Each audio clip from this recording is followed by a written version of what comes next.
بسم اللہ الرحمن الرحیم۔ السلام علیکم پیارے دوستو، آج میں آپ کو ایک ایسا واقعہ سناؤں گی جو کہ ہم سب نے بچپن میں سنا تھا، لیکن ہم نے کبھی اس واقعے پر غور نہیں کیا۔ تو آئیے دیکھتے ہیں واقعہ کیا ہے۔ واقعہ کچھ یوں ہے کہ بیان کیا جاتا ہے کہ پیرانے پیر حضرت سیدنا شیخ عبدالقادر جیلانی رحمۃ اللہ علیہ جب حصول علم کے لیے اپنے گاؤں جیلان سے بغداد کے لیے روانہ ہوئے تو آپ کی والدہ ماجدہ نے آپ کو زاد راہ کے طور پر 40 دینار آپ کی گڈری میں سی دیے۔ چلتے وقت اپنے لختے جگر کو نصیحت کی کہ بیٹا، خواہ کیسی ہی مصیبت اور برے حالات تمہیں پیش آئیں، سچ کا دامن ہاتھ سے نہ چھوڑنا اور جھوٹ کے نزدیک بھی نہ جانا، کیونکہ راست گوئی 1000 عبادتوں کی ایک عبادت ہے۔ سعادت مند فرزند نے عرض کیا کہ اے والدہ، میں صادقِ دل سے یہ عہد کرتا ہوں کہ آپ کی نصیحت پر ہمیشہ عمل کروں گا۔ گھر سے رخصت ہو کر آپ رحمۃ اللہ علیہ بغداد والوں کے ایک قافلے میں شامل ہو گئے، کیونکہ اس دور میں طویل بیابانی راستوں میں تنہا سفر کرنا ممکن نہ تھا۔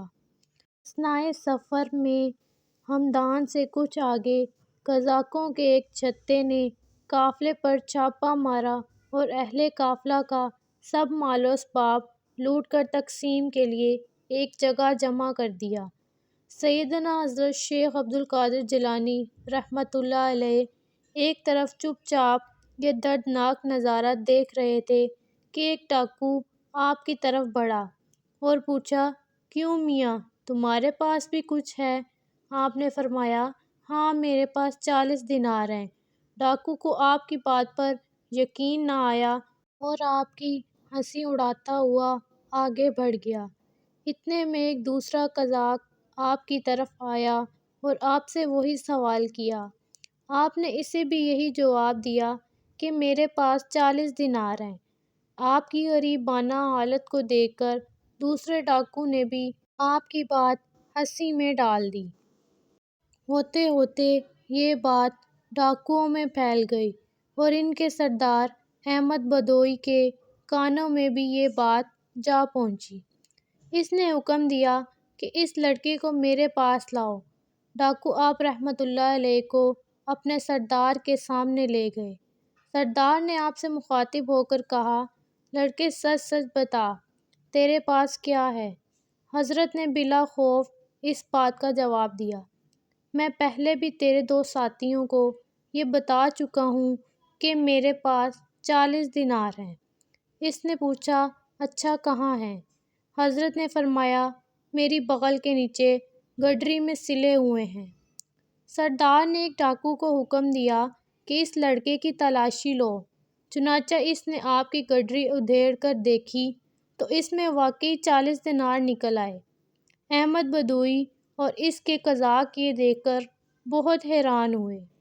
احمد بدوئی نے حیرانگی کے عالم میں حضرت سے پوچھا، لڑکے، تمہیں معلوم ہے کہ ہم قزاق ہیں اور مسافروں کا سامان لوٹ لیتے ہیں، پھر بھی تم نے ان دیناروں کا بید ہم پر ظاہر کر دیا، حالانکہ یہ رقم اس قدر محفوظ تھی کہ کسی کو اس کا وہم و گمان بھی گزر نہیں سکتا تھا۔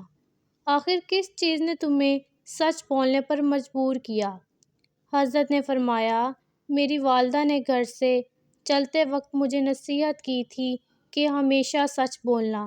بھلا ان 40 دیناروں کی وجہ سے میں اپنی والدہ کی نصیحت کو کیوں فراموش کر دیتا اور اللہ تعالیٰ کو ناراض کر لیتا؟ حضرت کے الفاظ سن کر بدوئی بے حد متاثر ہوا۔ اسی وقت اس پر رقت طاری ہو گئی۔ ندامت کے آنسوؤں نے اس کے دل کی سیاہی کو دھو ڈالا اور اس نے آہ بھر کر کہا، اے بچے، تم پر خدا کی ہزاروں رحمتیں ہوں۔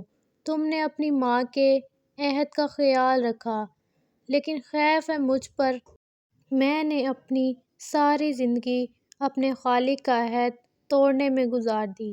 اے بچے، تم نے مجھے ہدایت کی راہ دکھا دی، اب میں رہتی زندگی تک کبھی کسی کو تکلیف نہیں پہنچاؤں گا۔ یہ کہہ کر وہ حضرت کے قدموں میں گر پڑا اور رہزانی کے پیشے سے تائب ہو گیا۔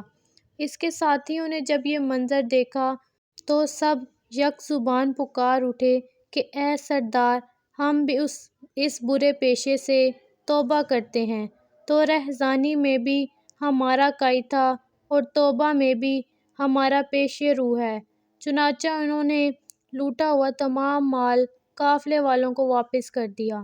تو دوستو، اس واقعے سے ہمیں یہ سبق ملتا ہے کہ سچ ہے کہ ماں کی گود بچے کے لیے پہلا مدرسہ ہوتی ہے، یعنی پہلی تربیت گاہ ہوتی ہے۔ چنانچہ اگر ماں بچپن میں ہی بچے کی اخلاقی تربیت کرے تو کوئی بات نہیں کہ وہ آگے چل کر شیخ عبد القادر جیلانی بنے۔ لہٰذا اس واقعے سے ہم سب کو، خصوصاً ہماری ماؤں بہنوں کو خاص طور پر سبق حاصل کرنا چاہیے۔ اللہ تعالیٰ ہمیں بھی ہمیشہ سچ بولنے کی توفیق دے اور ہم سب کو اپنے حفظ و مان میں رکھے۔ انشاءاللہ پھر ملیں گے ایک اور نئے واقعے میں۔ تب تک کے لیے اپنا بہت سارا رکھیے خیال۔ اللہ حافظ۔